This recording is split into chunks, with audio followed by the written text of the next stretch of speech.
కేజ్రీవాల్ కథలో అసలైనటువంటి ట్విస్ట్ ఏంటంటే ఇప్పుడు ఎవరో ఒకళ్ళు రేపు మాపో పిటిషన్ వేస్తారని చూడాలి. ఒకటి మొన్న ముఖ్యమంత్రి పదవి ఆయన ఉండటానికి అనర్హుడు అంటే కొట్టేశారు. అది కేజ్రీవాల్ వేయించిన పిటిషనే. తెలివిగా వేయిస్తాడు, ముందే కొట్టేసేస్తే ఆ తర్వాత వేయడానికి వీల్లేదని.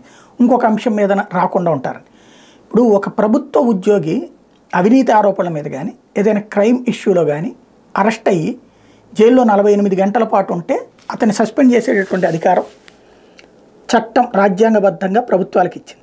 మనం ఏసీబీ కేసుల్లో వాళ్ళే చూస్తాం, లేకపోతే ఏదైనా క్రైమ్ కేసుల్లో ఉన్నటువంటి వాళ్ళే కూడా సస్పెండ్ చేస్తాం. మొన్న హైదరాబాద్లో కూడా అట్టాగే జరిగింది కదా. బట్ ఇంతవరకు ముఖ్యమంత్రులు జైల్లో ఉన్న సందర్భాలు లేదు.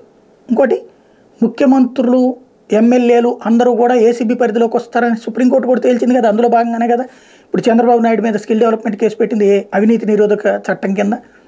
అట్లాంటి రూటే ఉంటుంది. ఇప్పుడు ఆయన్ని అరెస్ట్ చేశారు.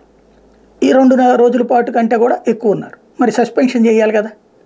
రాజ్యాంగంలో సస్పెన్షన్ కాన్సెప్ట్ లేదు. ఇప్పుడు ఏం జరుగుతుంది చూడాలి.